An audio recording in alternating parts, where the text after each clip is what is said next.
I am Elizabeth Benny, and I'm a professor of political science and campus director of the American Democracy Project here at Indiana University South Bend. The American Democracy is a civic education and engagement project, and we seek to equip students with the skills and the knowledge and the dispositions or attitudes required to become lifelong engaged citizens. One of our big priorities is connecting the campus with the community through hosting events that bring the community on campus or that bring our students out to serve in the larger community.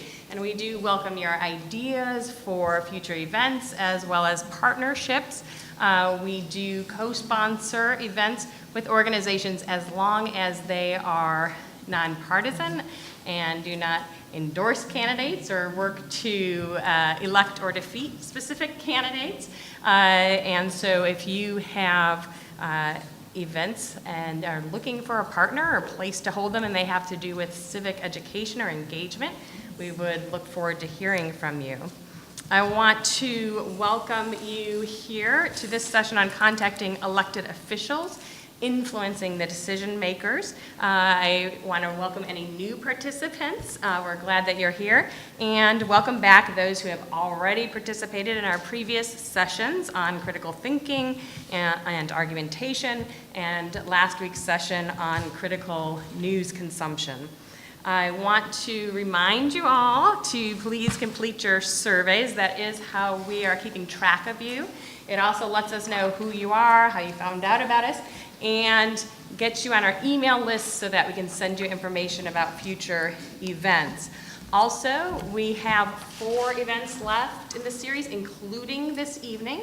And so if you are interested in the Civic Leadership Academy certificate, then there is still time to attend all 4 of these remaining sessions in order to earn that certificate. And we will also use your email to find out if you want that certificate electronically, hard copy, or both. Okay. This series is one that we are doing with a community partner, which is the St. Joseph County Public Library. Our first 2 events were hosted there, and these last 4 events will be hosted here in the Education and Arts Building. So this will be our permanent location now for the remaining events. And as many of you know, we developed this series based on some requests that we received from community members, requests for information about how they could become more effective political actors and agents of change in their communities. And so this week's topic is really important of how we can effectively contact our elected officials. And from a general or sort of theoretical standpoint, we know that our republic is designed as a representative democracy, but your elected officials can't represent you, or they can't represent us if they don't hear from us, know where we stand on the issues, what our priorities are, etc. More specifically, if you identify a problem and your neighbors agree that it's a problem, what can you do about it if really the answer is a policy solution? And that's why we wanted to bring together people who have worked at the local level, whether that's the municipal, city level, or the county level, as well as at the state and national levels, because depending on the issue or the problem you identify, the decision maker may be at one of these levels represented on the panel here today. And so today you have an opportunity to get advice from the pros, or at least the people who have worked with constituents to answer their questions and get policies passed or changed.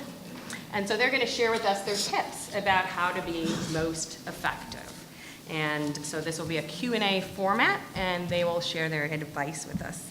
So in terms of speakers at the table here, we have Brian Spaulding, who is District Director and General Counsel for Congresswoman Jackie Walorski, who of course represents Indiana's 2nd Congressional District and was elected in 2012. Brian has actually been working for Congress since 2013, so since the beginning. And I see him a lot if the Congresswoman comes to politically speaking or something, you seem to always be with her. So he is very familiar with our district and will talk to us from that level of national policy making. Up next, we have Nancy Dembowski, and Nancy is not currently a politician. She is a former, retired politician, but she brings an interesting perspective because she served on the Stark County Council from 1984 to 1991, then as Knox Mayor from 91 to 2002, in the Indiana State Senate from 2002 to 2004, and then in the Indiana House from 2007 to 2013. So lots of different offices, and one of the things that I hope she'll talk to us a little bit about is whether or not you need to use a different approach if you are approaching somebody in the State House, for example, versus your local small town mayor. And so she brings a variety of perspectives from those different positions. Up next on the panel is Diana Hess. Diana Hess is a member of the St. Joseph County Council, where she has served since January 2013. Diana also does a lot of neighborhood organizing, so I'm sure she'll bring that perspective as well. Next to her is Karen White, who is serving on the South Bend Common Council. She has served on the council since 2000, and before that was a member of the South Bend Community School Corporation School Board. And then finally, we have Gavin Ferlic, who is also a member of the South Bend Common Council, elected in 2011 and re-elected in 2015, so now serving his second term. All right. The first thing that you have to figure out, of course, if you have a problem or an issue, is who to contact. And one of the things that you can do is go to indianavoters.com and click on a little button that will say, who are my elected officials? And then that will, you can enter your address and it will show you national, state, local. If you're in a city, it will have a municipal tab. If not, it will just have the township and even school board level. And then you can find who these people are. Another thing I've placed on the table is the Citizens Guide to Representative Government from the League of Women Voters of the South Bend area. If you're in St. Joe County, it's nice to have a little hard copy. So you can find contact for Jackie Walorski, for Diana Hess, for Karen White, for Gavin Ferlic, all in here. You can find out when the public meetings are for each of your levels, whether it's when your school board meetings are, your county council meetings, your city council meetings, and they have this online, but it's nice if you host any kind of forums or debates. You can also see when everybody's up for election next. And so that's what I use actually to plan candidate debates and forums. So that's a nice little guide. There are some copies on the table as you leave.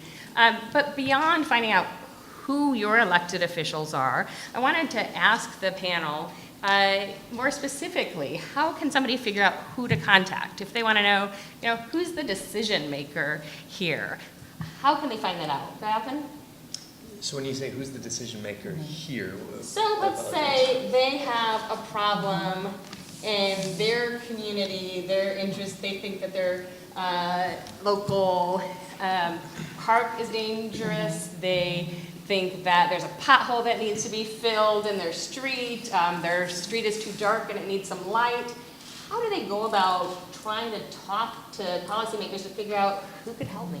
Sure. First thing to do is contact your local representatives, whether that be your 3 at-large council persons or your 1 at-large, your district representative. A lot of times contacting the department directly, and this is just from a municipal perspective, they receive a lot of inquiries. They're exceptionally busy, and your representative can serve as a conduit and help you to communicate potentially more effectively if you're not getting a response from the department. Obviously, we'd love for everyone to get a quick response from the department, but if for some reason it's not the response you're looking for, feel free always to reach out to your elected representatives, and it's their job to be a conduit to those departments. And Karen, if people just don't know which department, would handle the problem, would they be able to call you and ask? Is that a good route? Yes, they can, and I just want to piggyback on what Gavin has stated. A lot of our citizens, especially within the city of South Bend, they are unaware that they really have 4 council members working on their behalf.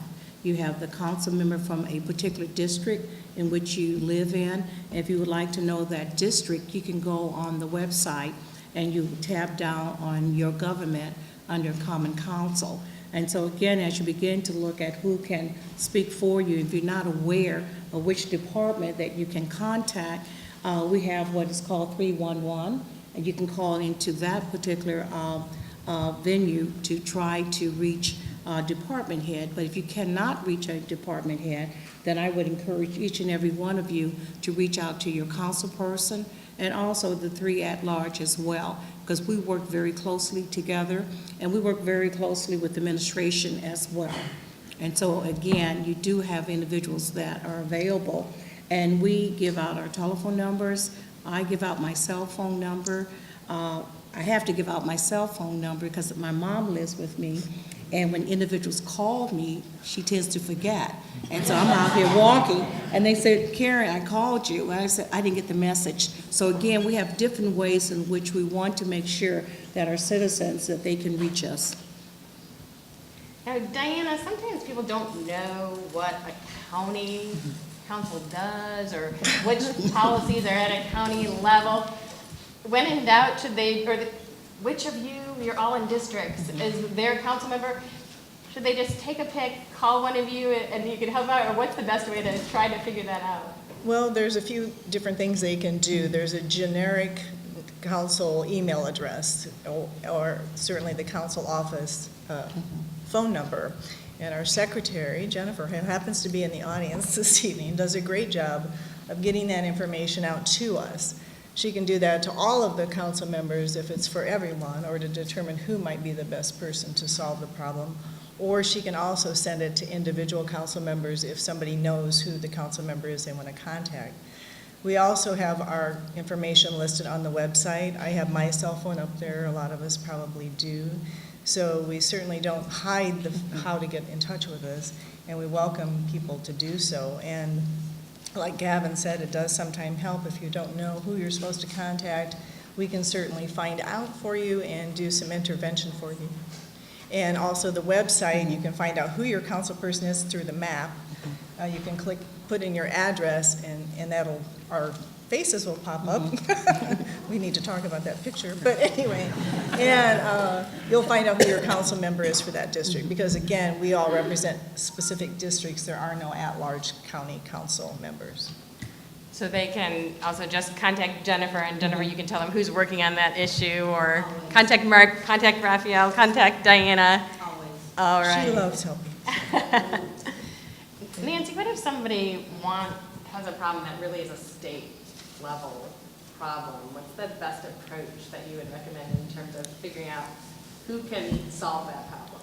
Obviously, it's a little more difficult than it would be on a city level, although speaking from a city level, I would suggest to you that the mayor of Knox, the door was a little more open than it might be in South Bend. So you could usually just walk in, and I suggest that you mentioned the young lady who's the secretary. They're very well trained. I mean, the very worst thing that can happen is that you get you pick up a wrong phone number. I'm guessing that most people are going to make certain that you get the information that you need. You asked about the state level. Certainly, those are bigger districts, more people involved. But those people are probably trained as well as anybody that I've ever worked with in a means of knowing how to handle specific issues.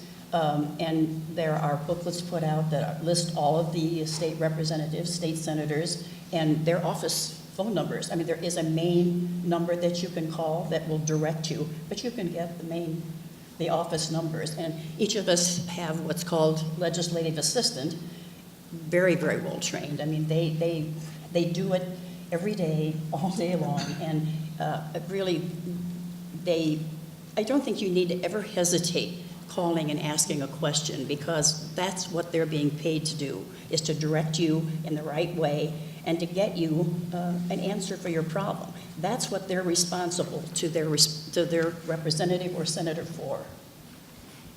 And Nancy, if somebody is really interested in a particular issue, should they call their state legislator, or should they call the committee chair or the person who's sponsoring the bill that they care about?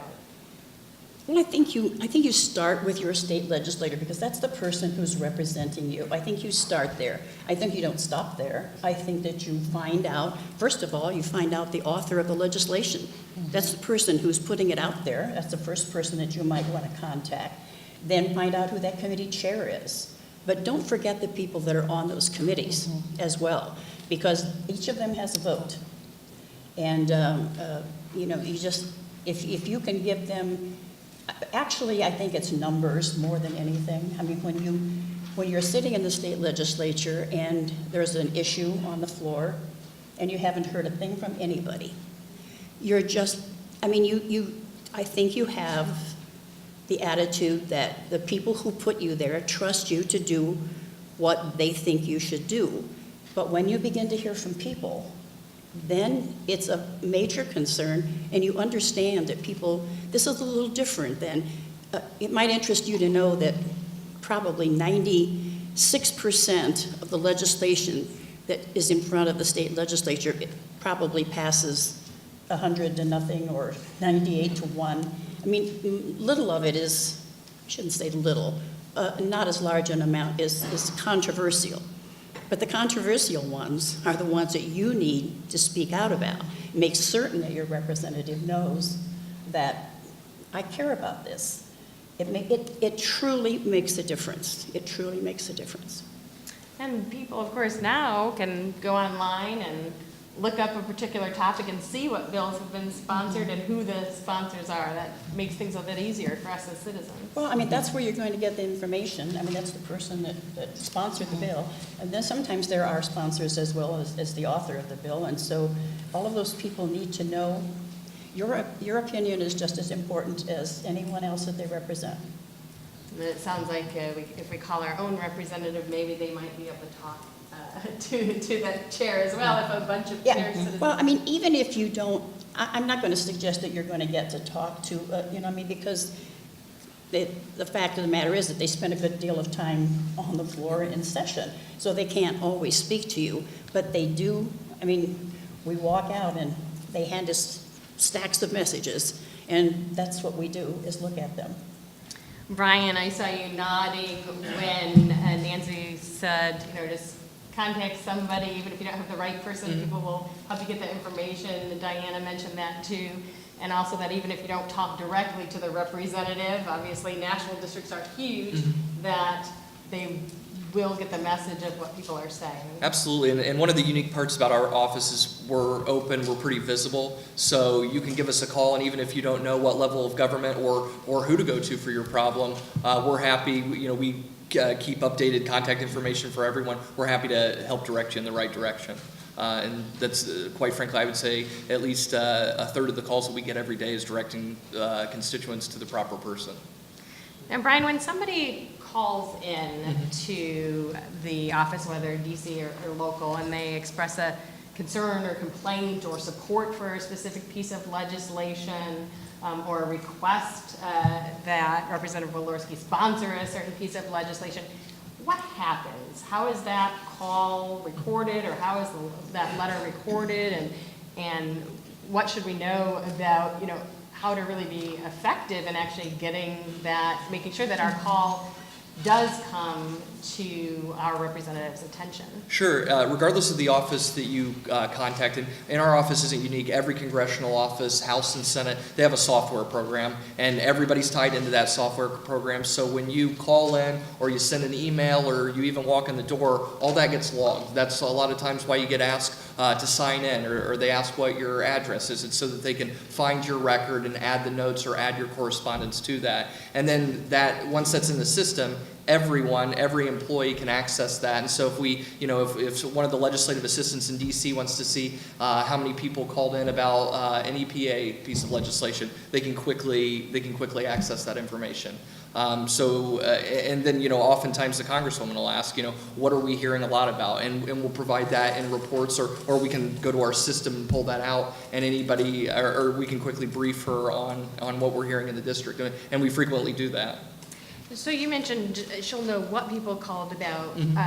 Is it also recorded what they said? Oh, Because a absolutely. lot of times, of course, when we get the surveys, things may be framed in a way, whether the state surveys or the national survey, and the way that representative sees the issue and not give a full range of options. So is it also recorded sort of what they say or what position they take? Yeah, absolutely. It's basically the person on the phone is kind of transcribing or summarizing what comments that they're hearing. So a lot of times, I mean, I personally like to do it verbatim because I like to give, you know, the representative and the folks in DC, specifically if it's a policy issue, I want them to know exactly what a constituent's saying, because I think that's important.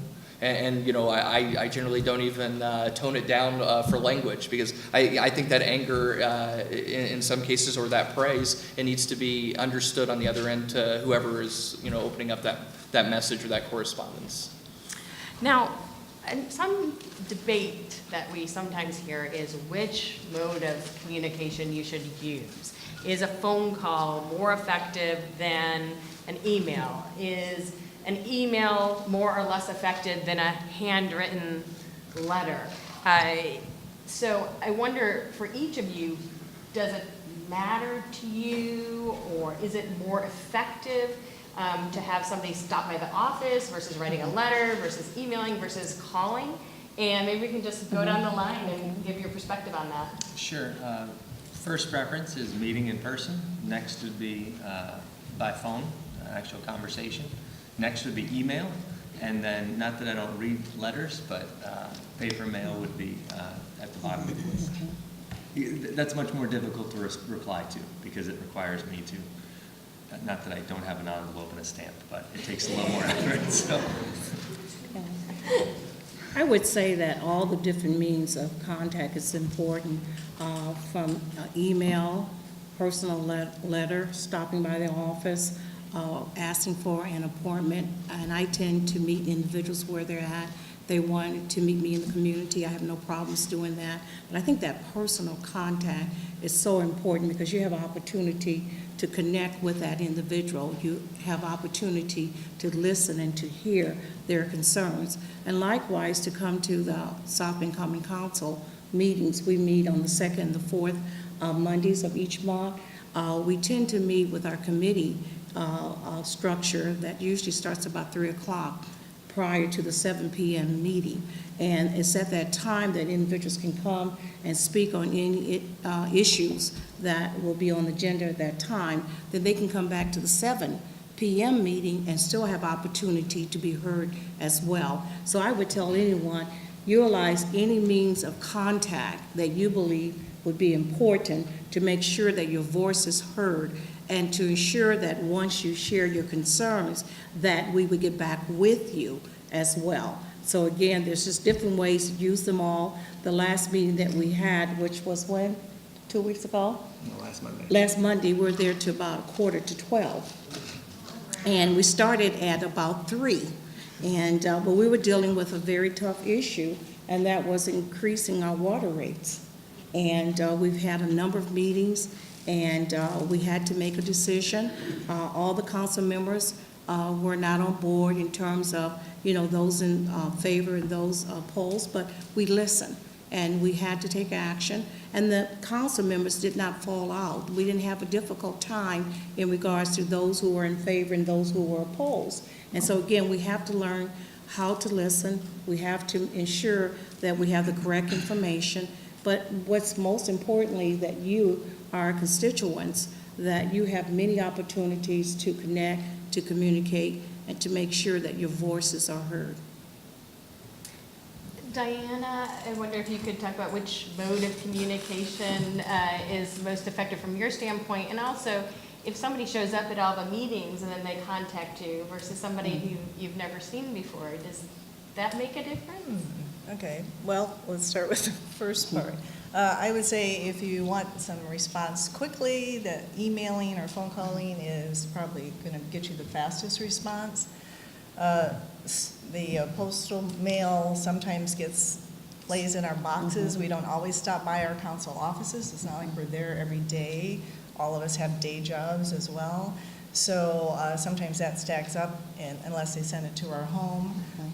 So again, that's a little more difficult, challenging to respond to. I also will go to meet people where they are, particularly if they're having an issue with their property or neighbors, or there's some reason why it's important to go kind of see the environment where they are. And what was the second part again? Some people go to meetings because Oh, they're really right. passionate about an issue, and then they call you with a follow-up. Yeah, Is that and that recently important, happened. or- Well, that recently happened, actually. We had a controversial issue about Ninja Golf Course out in Granger, which ended up being the same night as two other controversial bills, the responsible bid ordinance and the human rights ordinance. So we were there a little late that evening, but certainly not as late as some council meetings, but we have been there as long as 1 o'clock in the morning, settling issues. So, but I think it is important for people to come to council meetings. Very seldom does that really happen.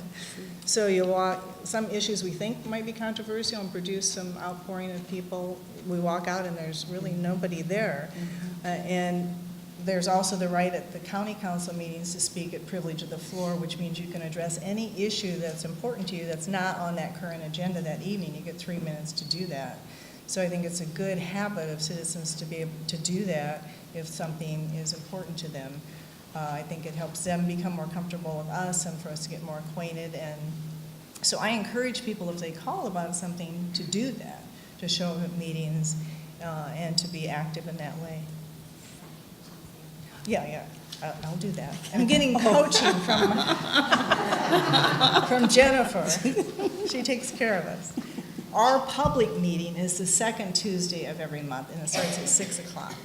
That's what it does say here. Right, yeah, and we do have our structure's a little different. So we have committee meetings that are not as public. The public can come, but they typically don't speak, but that's where a lot of the business gets transacted, and that's on the fourth Tuesday of the month. So we have a public hearing on the second Tuesday, and our committee meetings at 5:30 on the fourth Tuesday of the month. And those committee meetings are in the council conference room, and of course the public meetings are in the council chambers, just like the city council, same chambers, fourth floor. Now, Nancy, it's easy perhaps to drop by the cafe where the mayor of Knox is, a little bit more difficult to meet face-to-face with your state legislator. What do you recommend in terms of the most effective mode to actually get a response? I personally just believe communication is communication. I think whatever means by which you can do it is important. I sort of enjoyed email when I was in Indianapolis because you could sometimes read your emails while some of the more mundane things were going on the floor. Things that, might not hold your attention all the time. So you could do that. But I would suggest to you, there is one thing that I would suggest you not do. Don't sign a form letter. People give you form letters to say, mail this in.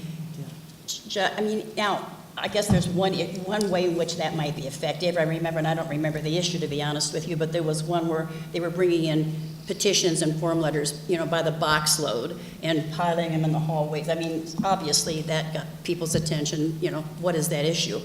But take a form letter and put it in your words. Even if you only change some small parts of it, something that shows that you care enough to put something on paper. Because I had an issue with form letters. I just thought, how easy is that to sign your name?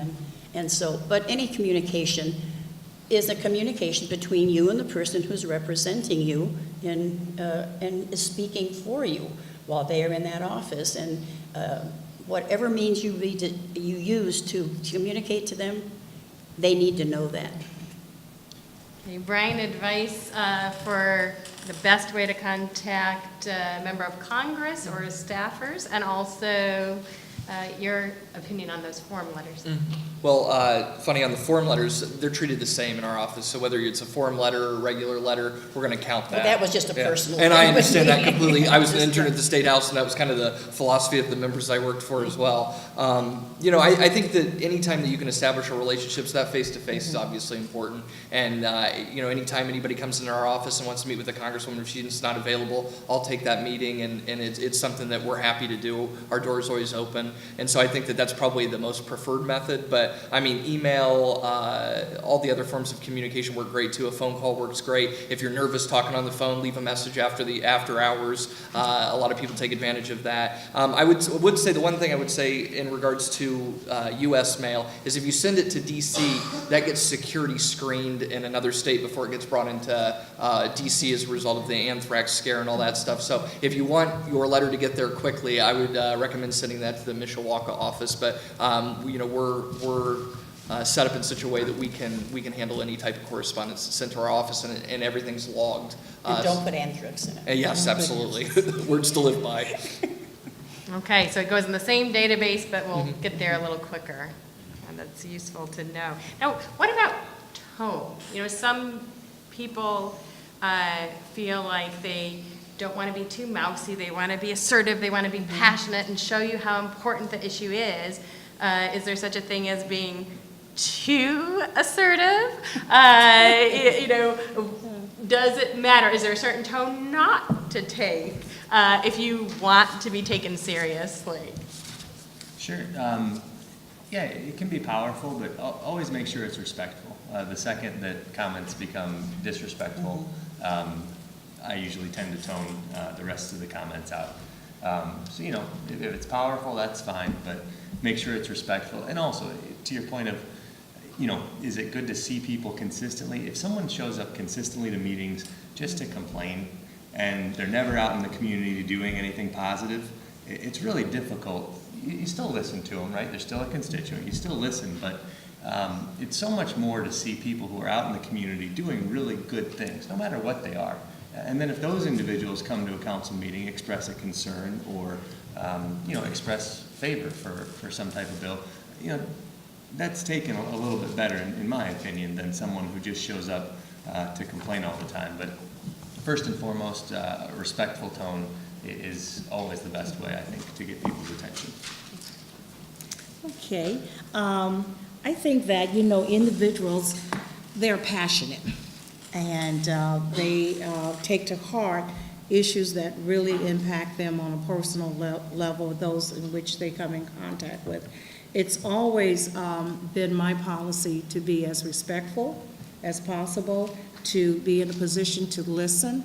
We've had some situations in which a citizen may have approached the council and really was not as respectful as that person should have been, but trying to listen, to really try to garner what their concerns are. And we do have two outstanding citizens that tend to come to all of our meetings. And when they do come to the podium, usually it's not on a positive note, but they have every right to do so. And it's our responsibility to listen and to treat them with the level of support and respect, whether I may agree with them or whether I might not agree with them. At one time, we was dealing with, this was when I first was on the council, we were dealing with a rate increase. You know, it's amazing, you know, what situations may bring individuals out. And this person was so passionate, and I was stunned because I was just a new person on the council. She said, please, I'm pleading with you, I'm pleading with you. She got on her knees, and she came up to the podium, and so I was like, wow. And this other council person, he was at a different level. Take her out, take her out, take her out. You know, and I'm trying to say, oh my, this is, what have I gotten myself into, you know? But again, individuals, they tend to respond differently.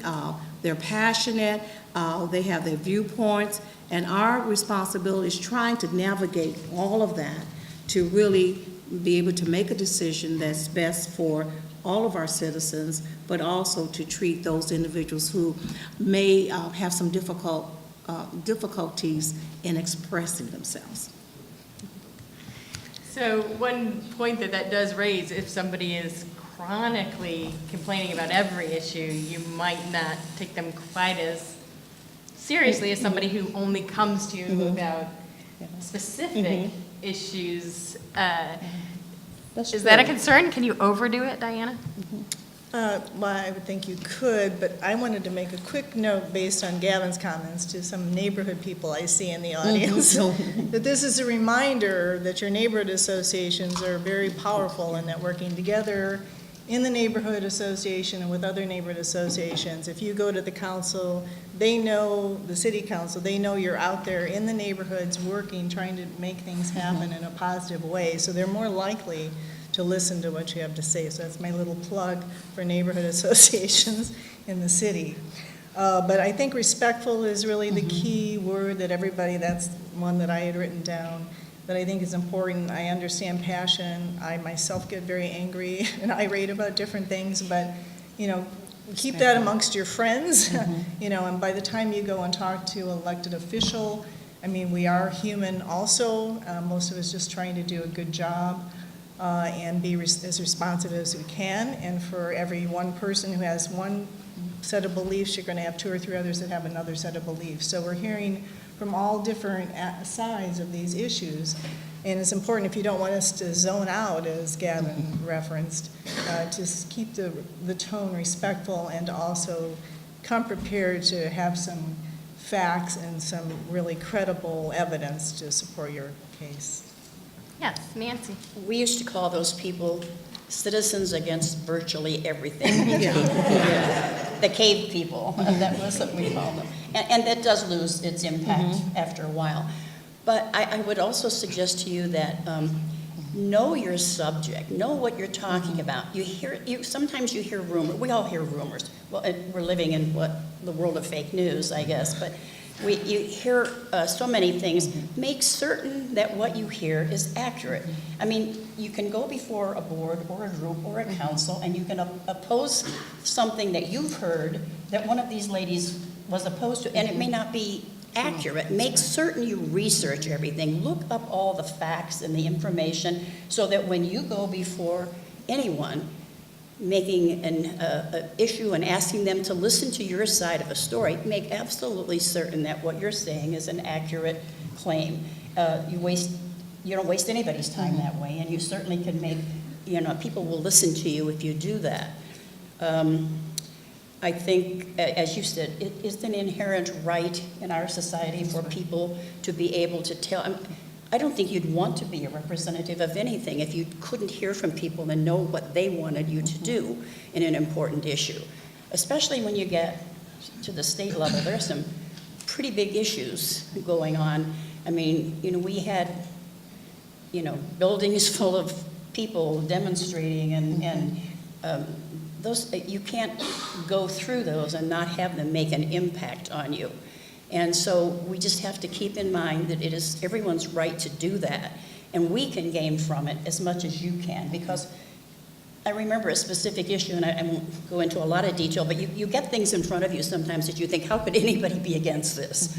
We had the legislation about car seats for appropriate age, that not just small children were in car seats, but older children. And I thought, what a wonderful thing. How could anybody be opposed to car seats that would save children's lives?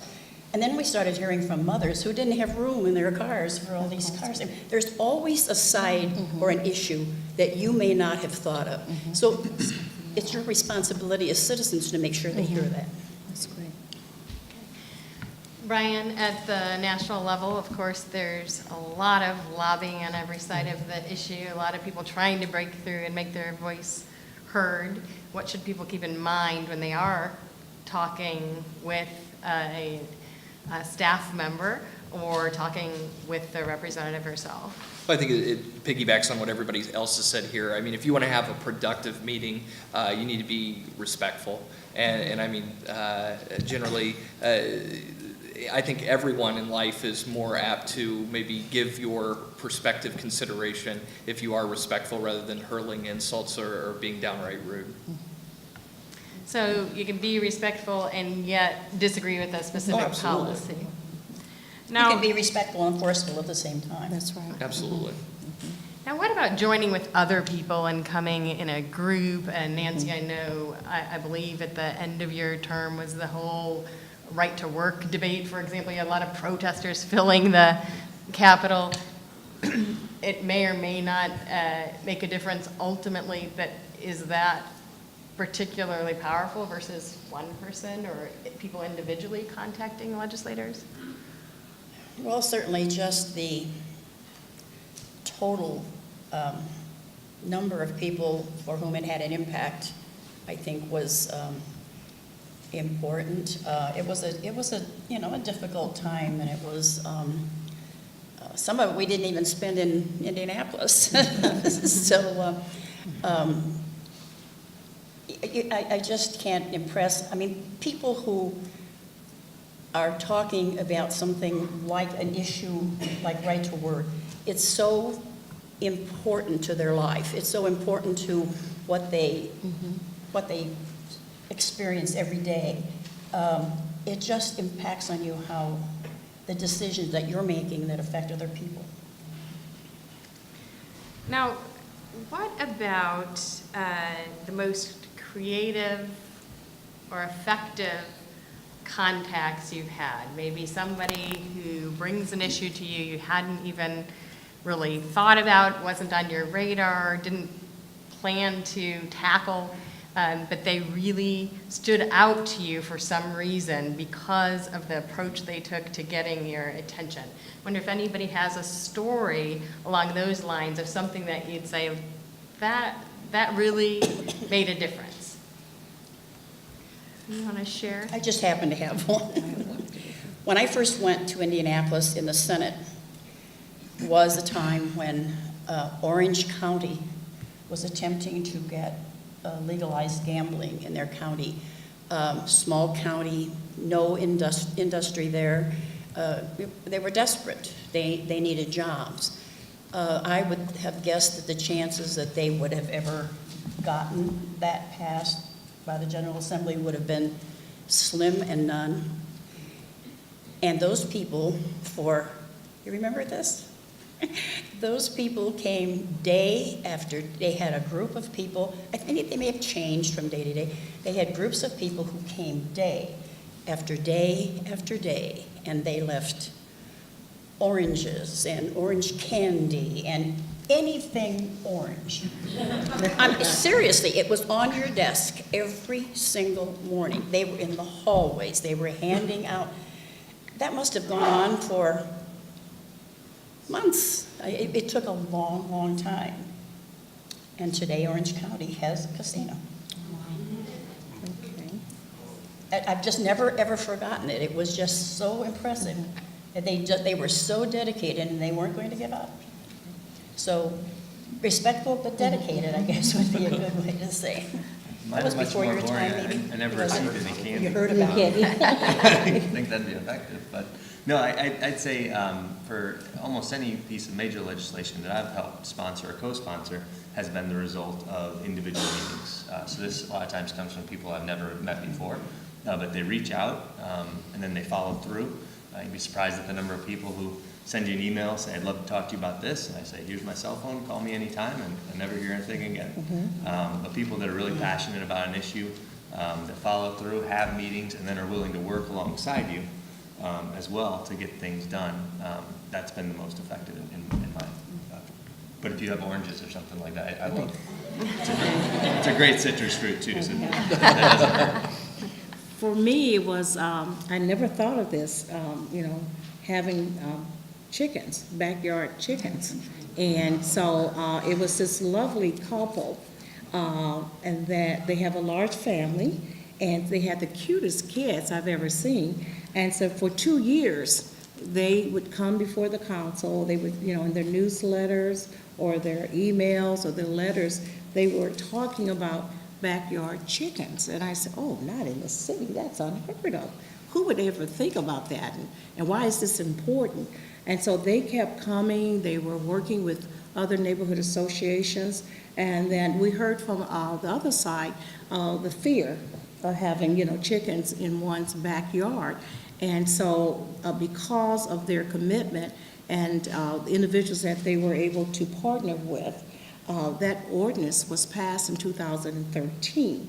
And I remember them coming to the council when that bill was passed. They had all these cute little kids with them, and they were giving us eggs. And I said, oh, I can't take anything, that's a bribe, you know. But I did say that, I really did.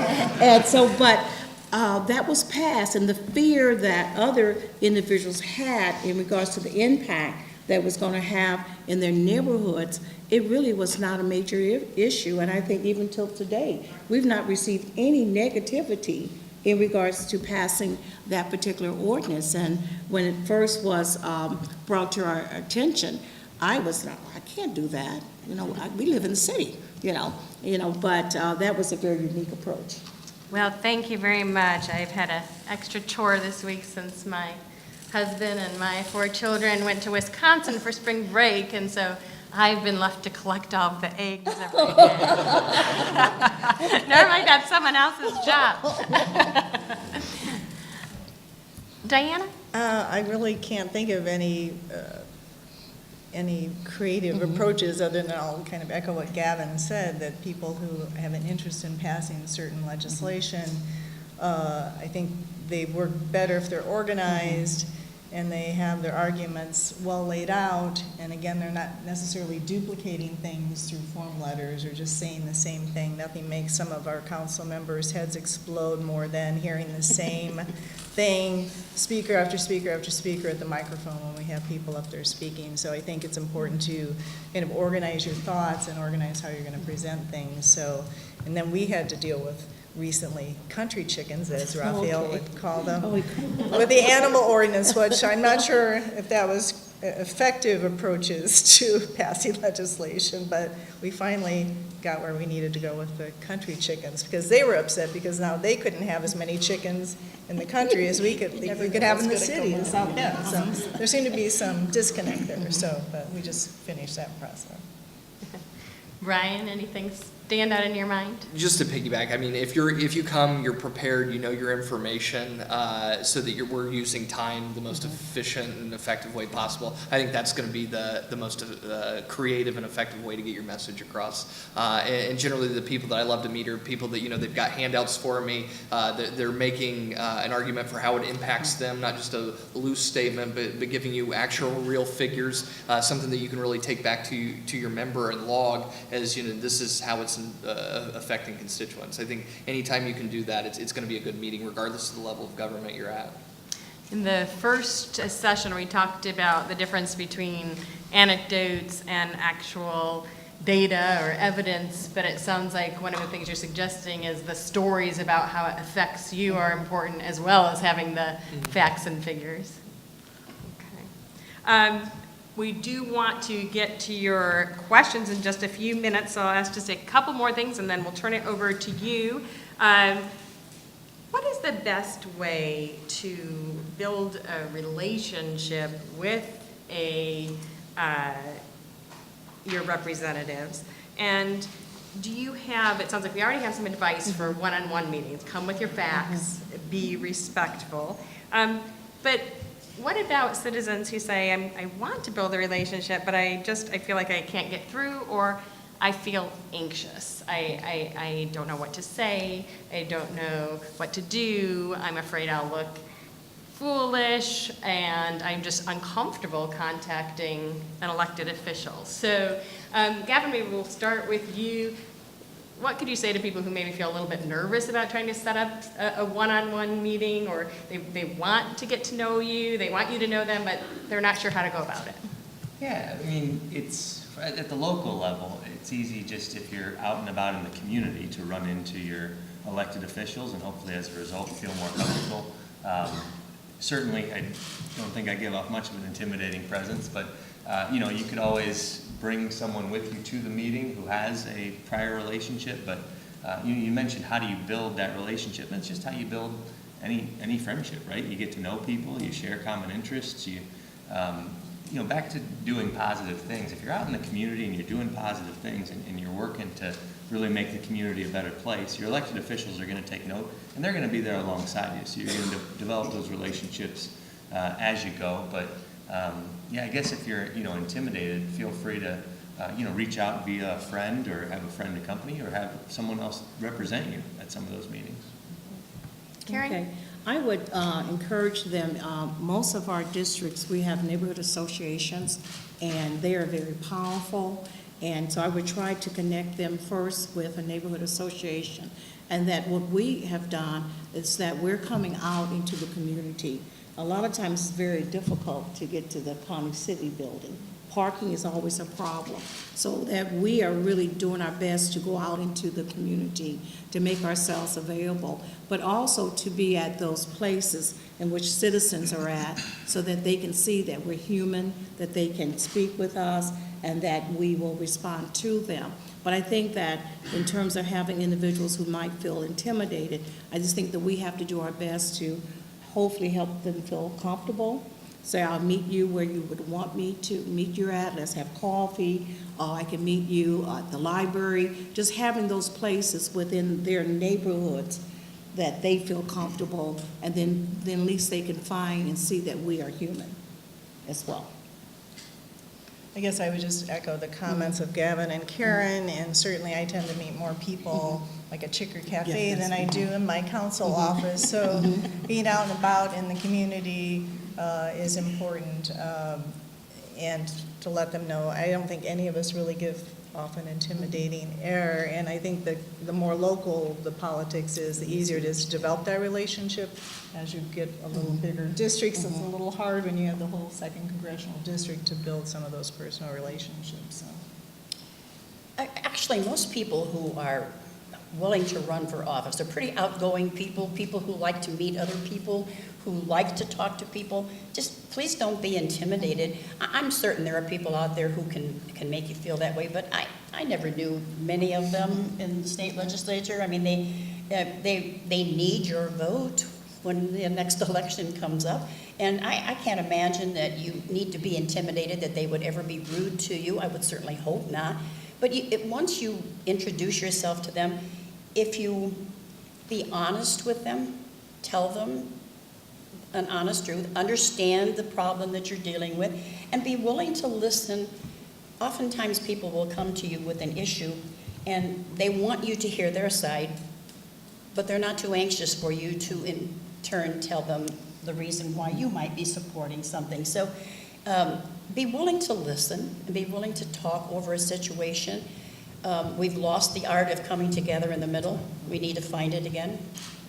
And coming together in the middle is because each of us listens to the other. And so start your conversation from that point.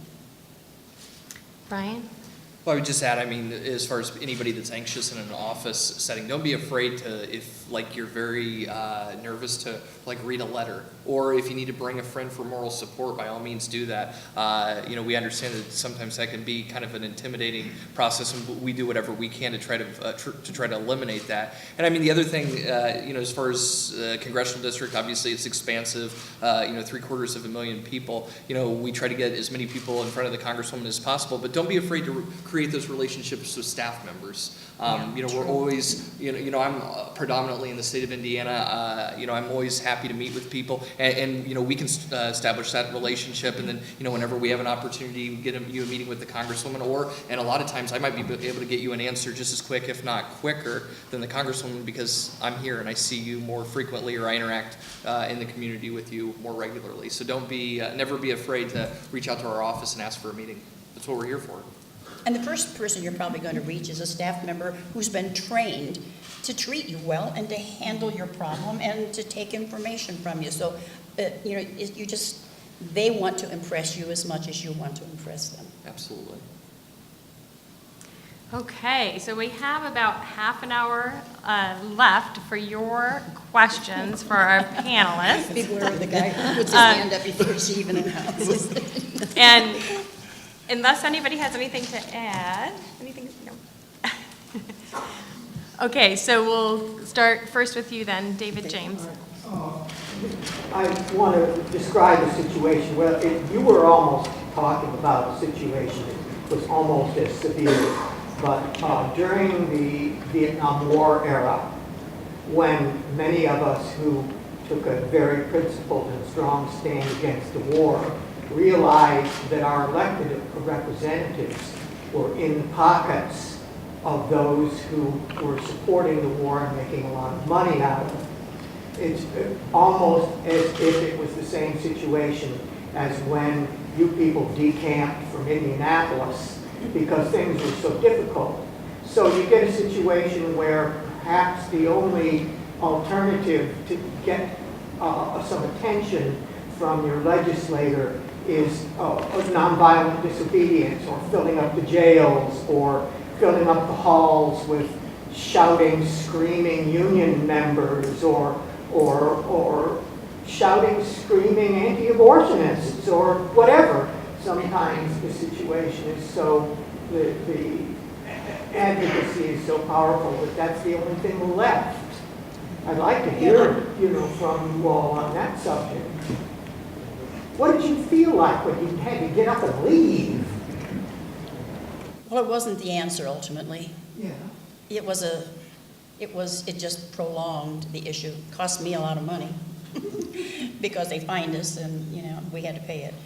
So I guess if you believe in something, you might be willing to do that. But ultimately, I can't honestly tell you I know what the better way would have been, but there had to have been a better way. Ultimately, it didn't change anything, did it? So you're meeting in the middle and trying to solve it somehow, probably. Although I know what you're saying. I don't know where that discussion was. It wasn't being had, and I guess it was just it ended up being something that you'd remember for the rest of your life, and you were a part of history. But I would tell you today that it wasn't the answer. I also can't tell you I don't know what the answer was. Cheryl? Hi. Well, I've advocated for laws, and actually they get passed by the Senate in Indianapolis, but they don't get passed by the House. That happens to a lot of Here's my main question. Because everybody of my representatives are Democrats, and they always vote for it. The real people I have to go at are the Republicans who are, the super majority and all that kind of stuff. Now, I have good luck if I actually go down. I don't get to see the legislator. I write ask for an appointment. I never get it. But if I call on the phone or I go down to Indy in person, I always see their legislative assistant. Okay. I've never been able to get an appointment with a Republican legislator at all. But what's funny is that when I'm in a restaurant, okay, because I've testified before the committee that heard the bill, okay? It's funny because they'll come and talk to me. And I'm thinking, I couldn't get to talk to you, in the State House, but I'm talking to you here in the restaurant, which is fine. And how do you get to talk with legislators that are not in your district? See, that's what my dilemma is. And I have no problem talking to my state people in my district.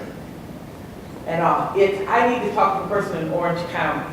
I need to talk to those Republican representatives. And I can't honestly, I've never, well, I shouldn't say that, I don't know all of, but I'm not aware of a legislator who, are you suggesting they don't talk to you because you're a registered Democrat? No, I think what happens is, because there's going to be Republican legislators here that I've asked for meetings with, and I remember that when I first started, I was so dumb, okay? I kept thinking, my email got lost. My letter got lost.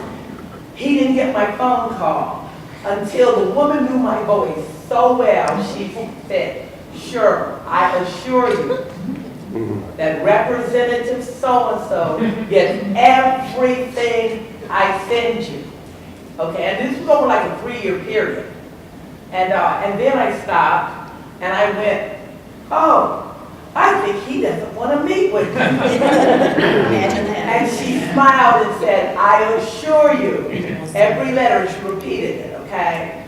And I'm going to be honest, that has been my experience, okay, with the majority of legislators who are not of the political party I belong to. And I know they have the ability to look up your name, to see how you're registered, you know what I mean? Because I never mentioned But I mean, they don't, I mean, I don't think they normally do that. I mean, I never did that, and I was in the minority for a while. How do you reach those legislators who never respond to you? You can't get a meeting. I've even said, there's legislators in Southern. Okay, why do you need that particular one? Find another one that will talk to you. It's been almost like that with the majority of Republican legislators. That I've said, I'll come down to the city you live in Southern Indiana to talk to you. Blah, blah, blah. You know what I'm saying? And I don't get a response. Another approach might be see if you can get someone from their district to meet with you, or bring them with you so that you can meet with that person. Someone in who their knows district. them, maybe, yeah. Now, my last question, and this is not to put you on the spot, sir. Okay. Okay. I'm moving over. Okay? I emailed the Congresswoman. Okay. And I simply asked her, where did she stand, you know, because this was before the legislation did not go through for the repeal of Obamacare. I said, okay. I emailed, I gave specific questions, okay? And I said, where did they stand on pre-existing conditions? Where did they stand on requiring mental health and addiction services to be required? You know, I went through. And I waited in about 2 or 3 weeks. I got no response. Okay. So I called the Mishawaka office. I went through the whole thing again. I was told that I would get a response. Okay. I didn't get a response. Waited about a week and a half or 2. I called the Washington, D.C. office and everything. Told me the same thing. And I asked them to email me a response, right? One person said to me, oh, well, it's check the website for her position on health care. When you check, it doesn't answer specifically she for this or against that. I called the Mishawaka office back again 2 weeks later. I've been waiting almost a week and after 2 weeks. I said I would get a response. I still haven't got a response. Now, what bothered me about that was I wrote the Congresswoman's office and I said, please use your influence with President Trump. They no longer have the White House comment line. Okay, it doesn't exist anymore. I then explained that older people, because I work with older people, or people who are not computer literate cannot use the email address. That is why I think the White House comment line is very important. And I repeated, please use your influence to get it back up. I emailed that, and 2 days later, I got a call from the Congresswoman's office telling me she had nothing to do with that. I repeated, I know that. I'm just asking for your influence. It was very upsetting to me, right? That I could get a call back in 2 days to let me know she had nothing to do with the comment line, even though I told her I understood that. But I have called and emailed all these times, and I still do not have a response about my specific question.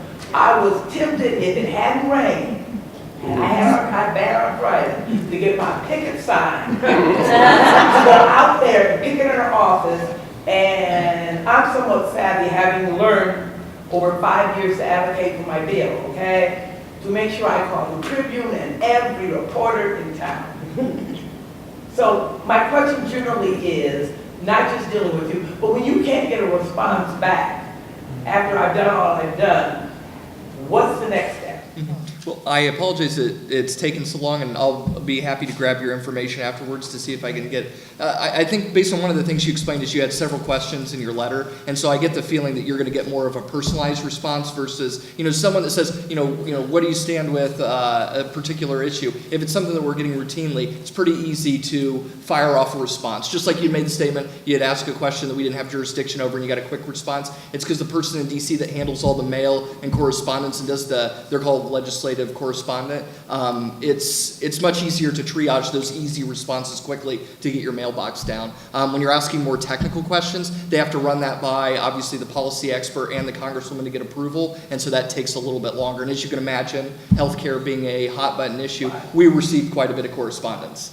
So I will do whatever I can afterwards. Make sure you come up with, afterwards I can give you a card, or I can grab down your information, and I'll see if I can hunt you down a response. For the former legislator, what suggestions you have if that happens? For reaching the legislature?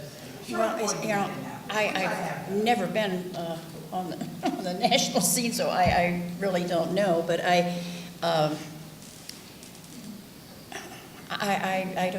don't know what to suggest to you. I really, I don't give up, I guess, is something I would say to get. You look like they give rough type to me, so. Now, are we talking about the one specifically that you can't get to respond to you here? Yeah, I'll be honest, okay? Yeah. It is mostly the Republicans that I've not been able to set up meetings with.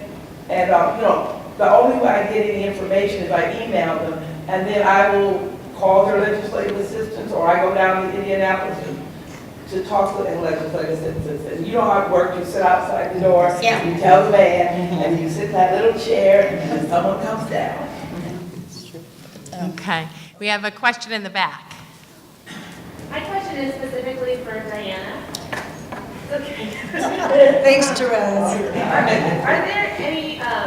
Are there a couple of key areas where the county has jurisdiction that a city government would not, that we should be aware of if we're looking to influence an issue? Well, the county, really, we have jurisdiction over the court system and the jail, the sheriff. Those are areas that are not city-related, right? So those are some of the big issues where we have jurisdiction over the townships. There's an interrelationship there. So those are health jurisdiction. well, the health department. Health department. All of those departments that claim they never have enough funding, that we have.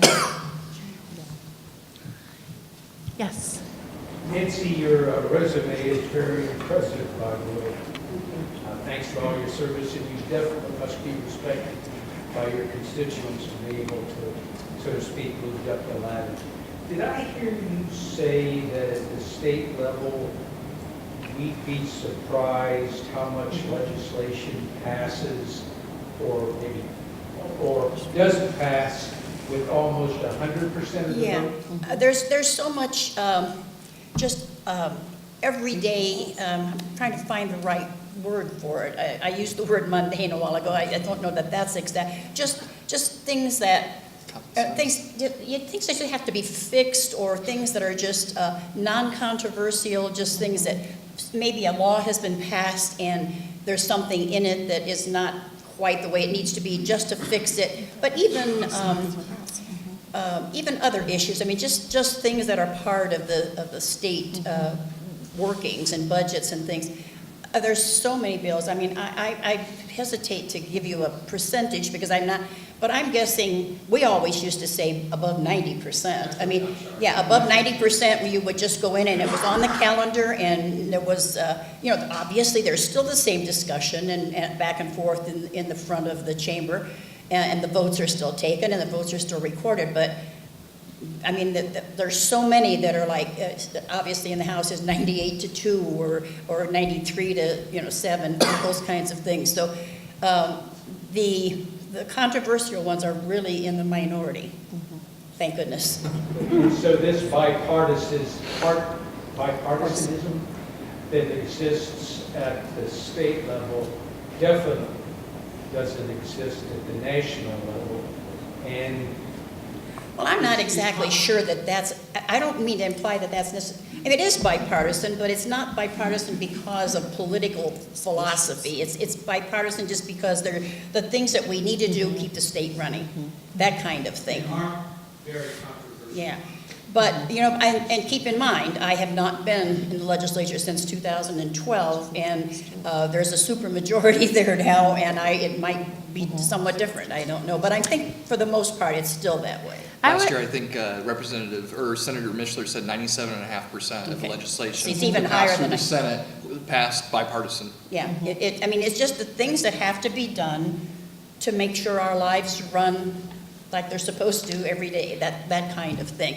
And people think of it because you only hear about the controversial parts of it. And Brian, to a large extent, that's true at the federal level as well, isn't it? That Congress routinely it is is. passing legislation that we just don't hear about and is not controversial. Yeah, I mean, I don't know the figures, but certainly that's not going to lead the headlines if you've got everybody agreeing. It's going to be those things that at every level of government where there is a bit of a disagreement that those are going to lead the headlines. But I would be curious. I don't know that number. I'd be curious to find out what number of bills are bipartisan. I'm sure it would amaze you how many. Are you answering that question, Sue, or asking one? Because I have one in front of you. Okay, one in front of you, and then we'll go here and here. Okay, this question is directed for Nancy, and this is just like more of an example. Could you tell Sorry, I me? can't hear you. Could you tell me whom or how would I go about approaching to find someone in the state to change the grandparents' rights for Indiana? Because I did. You know, there are some people, I'm sorry that I can't tell you who they are, but we could probably find someone who can. There are people, many people in the state legislature have specific issues on which they focus, which that, you know, children's issues or, I mean, they just are well known for that. So you would need to find someone who's probably tried in the past to pass some of those, some of that legislation and just talk to them and tell them you support them and find out what their plans are in the future. So there are people there, I know, who focus on those kinds of things. I can't tell you who that is, If but that's the problem, I don't even know where to start. I mean, I read I'll show you how to do it. here's the lady. And one thing is that you can see the committee listing and who's on committees, and so you can say, oh, look, this committee has the word families in it. Why don't I start there? And those legislative aids would It could be be. that simple. Or you could simply talk to your local legislator, you know, and say, who do you know in the legislature that is working on grandparents' rights? And I'm certain they could tell you. yeah, because it's the Indiana. Because people just get to be, yeah, they get to be known for specific causes. I mean, even in the legislature. Sometimes Googling news stories will pop up which legislators are working on those too. Okay, we have Sue, and then in the peach, and then Lois. Okay, so I'll partially answer her question. There's something called legiscan.com, and you can scan for legislation on things like grandparent issues or whatever. Actually, I gave Elizabeth a whole list of links. And you can go to the Indiana State Legislature website, and you can click on and scan for certain, like you said, family or whatever things. So there are some ways of scanning that Google won't pick up. But I gave you a whole 2 pages of links to use for resource. What I wanted to say was, what didn't come up a lot, and Gavin's real good, because I wanted to compliment him because I'll send him a question through Facebook, and boy, you're on it. I mean, you answer me right back, and I appreciate that. And so I understand that if you want to get a hold of the mayor of South Bend, you tweet him something, and that's a better method to get across to him. I just want to say, Gavin, I like that you have a page. I like that you answer your Facebook page right away. I appreciate that. And I was wondering if maybe you could teach the other council members that they can He's the younger, more tech-savvy one here, so I'm going to put him on the spot. But on Facebook, for example, Diana and Karen, I've emailed you or I've messaged you on Facebook because we're not friends. It went to your spam inbox. And so maybe you can friend request. Huh? Send me a request. No.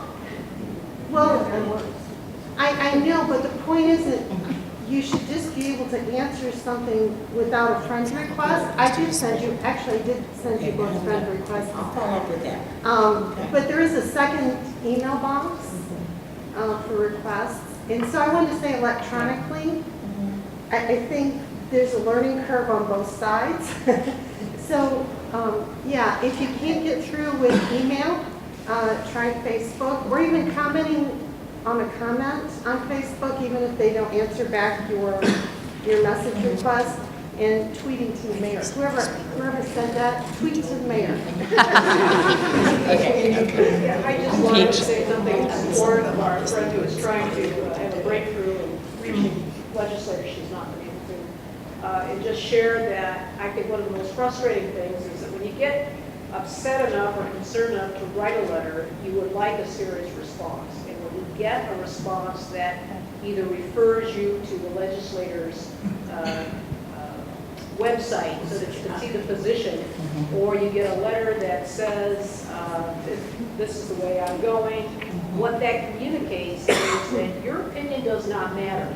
You get no acknowledgement. It's not that you expect your legislator to share your point of view, but you want to be heard. And I will share that the best response I ever had from a letter was from Senator Dan Coates, a Republican, when I wrote to Mitch McConnell to express my distress at the refusal to give Merrick Garland a hearing, which I thought was an abdication of their responsibilities. As a senator, I copied our two senators, and I heard immediately from then Senator Dan Coates. It was a very, very polite and friendly letter, and although I realized that we did not agree, he gave me insight into a portion of the decision that had not been articulated, and I just wanted to share that and say how helpful that was, as opposed to just hearing, I'm doing this and this and this and this. So we look to have our opinions heard, if not acted upon. Okay. Lois, did you still have your question? And then we'll come over here. Oh, okay. Well, first I want to say thank you to the council members. The other night, sitting through that water thing, I sat there in awe and just wondered, how do you do it? I don't know, night after night. Karen's amazing. Regina had school the next day, and some of the people that testified had school the next day. Thank you. It's amazing, because those kind of issues, I didn't know about the corrosive stuff. I mean, we don't know what you are handling, so thank you for that. Now, for people, I know Cheryl, so I know what she's been. My issue is with the others and the gun issue. The fear in our society is, well, that's why we're all here. We're trying to find out the most effective way to deal with the fear and the anger. I was distressed to read, was it yesterday, that in the state legislature, it is okay now for anybody to carry.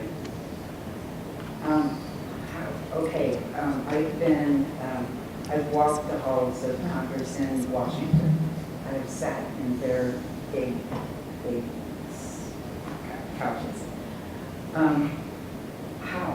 How can we help to thank you for the 7-2 vote for the resolution.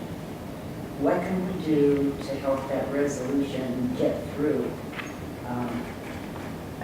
a legislative body that is sitting there, I guess, do they register their gun at the door, or they're sitting there with their guns at the ready?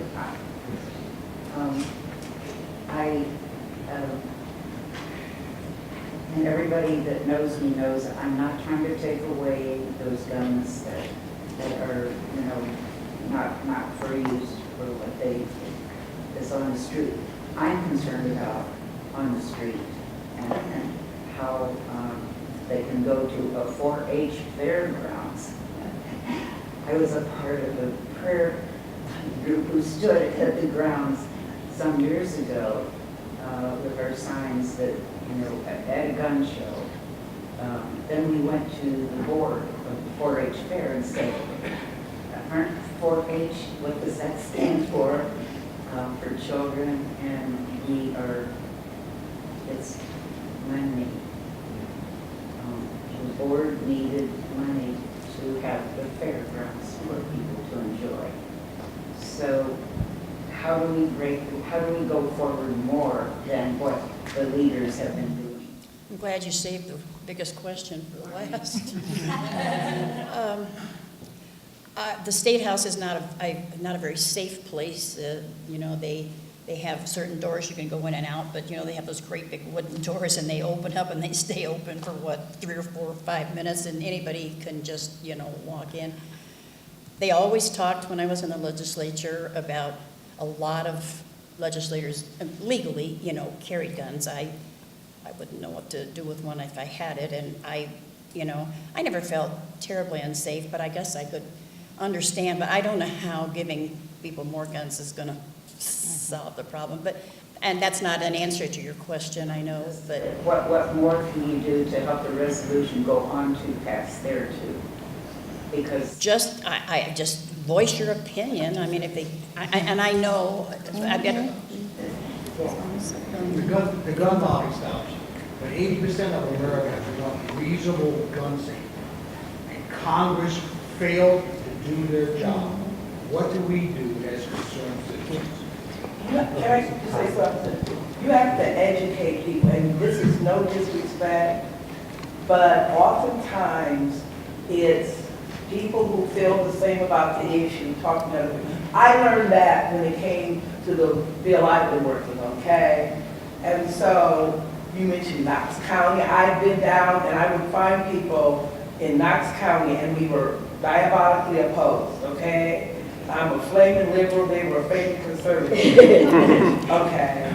And it's helping those people understand. So I had to first educate, you know what I mean, people and about my issue and everything. And then I found that people, they had all these myths, okay? So I had to dissuade. My issue was getting food stamps for ex-offenders who were convicted of drug felonies, so they can't get them in Indiana for the rest of their lives. So I had to educate people on the misconception they were getting. You know what I mean? Which you say like facts and everything. Then I had to bring in people who had experiences and they told their life what it was like to get out of prison, not to have food stamps, to rely on food pantries, and you're diabetic and high blood pressure. So I guess what I can say is that I have found I have to get into Elkhart County and I have to get into Marshall County, you know what I'm saying?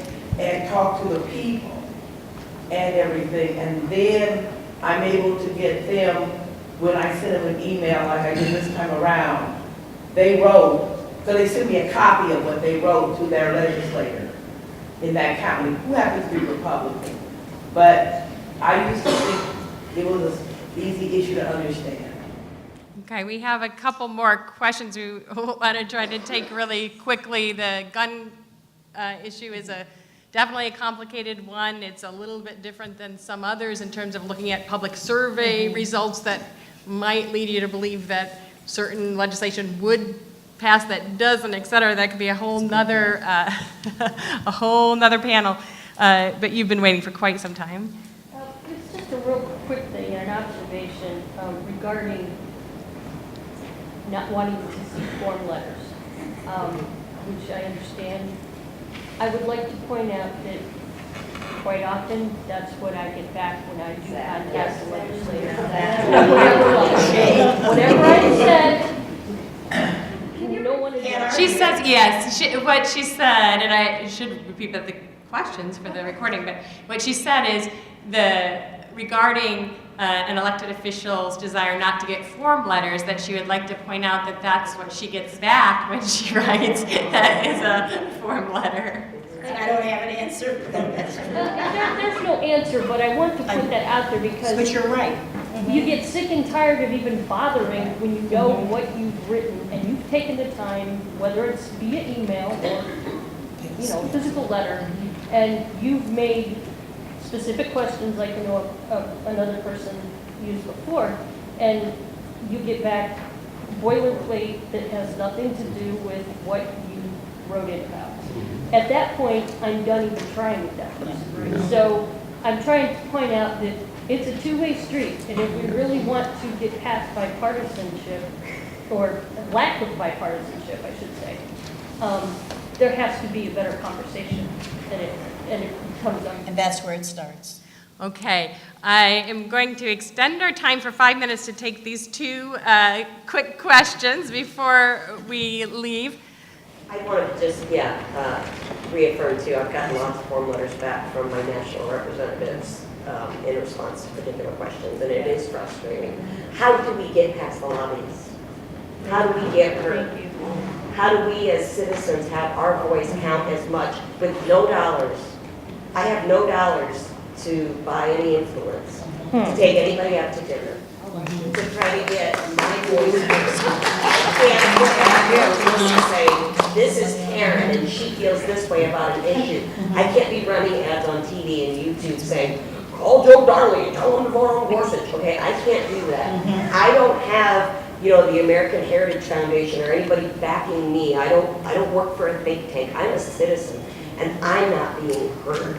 My voice does not matter. I feel, and I'm engaged.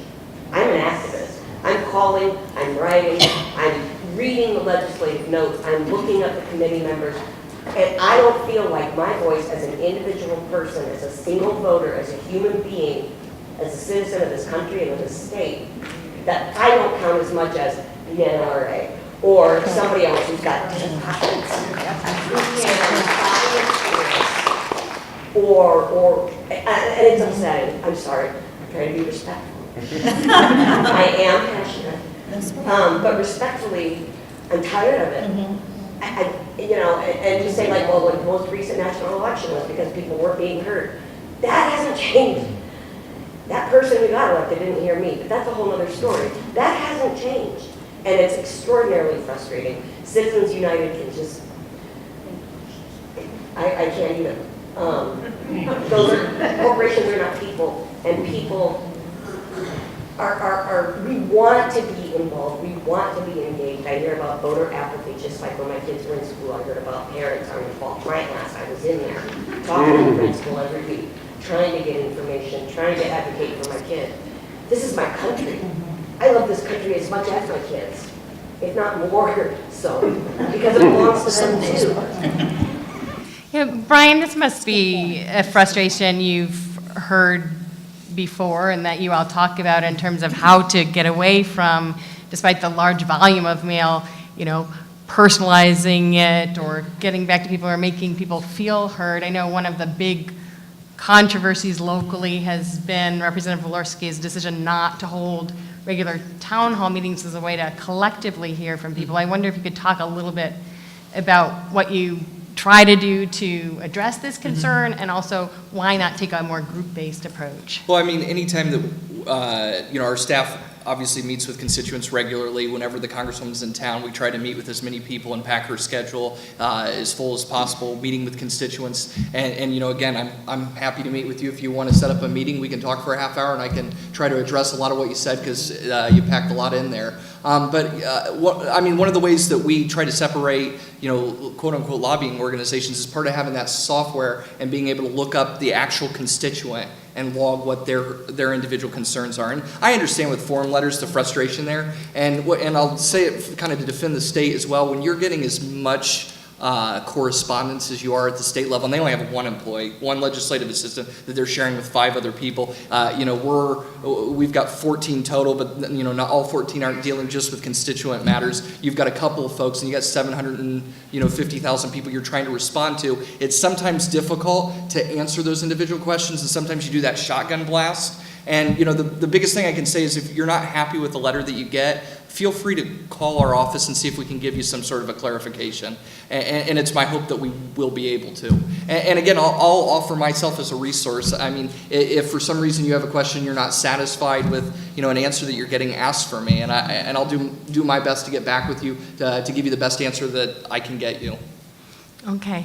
I was at Martin Luther King Center earlier today against violence, against violence, and there's a growing concern about how justice is being dispensed in our county. And at the state level, I'm getting the runaround. So who do we address our concern to locally in the county, to the county officials? Who would we address our concern to? Can you be a little bit more specific about the concern, just in a sentence or two? Just the way to dispense the law, they'll take the driving while intoxicated, called the dip issue, and they've go both ways with it. Instead of having one law for everybody, it seems like they dispense it at their, Unequal dispensing of justice. So really, that sounds like a court situation, so the prosecutors or the judges that are. Voice our opinion to somebody. Well, the prosecutor's office, you can talk to your council members as well, and they can carry that information back to the proper offices. We'll talk with you. Okay, just talk with us. Okay. Well, I want to thank all of you for coming this evening and thank all of our panelists.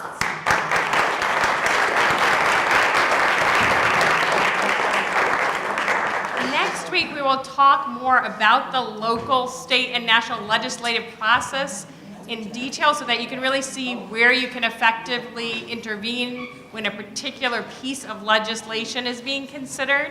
And so that will be the topic next week. It will be the same time, 6:30 to 8, Wednesday, and in this same location. So on behalf of the American Democracy Project and the St. Joseph County Public Library, we thank you for coming out tonight. Be sure to submit your survey before you leave. And I'm sure that all of these folks will be happy to continue these conversations.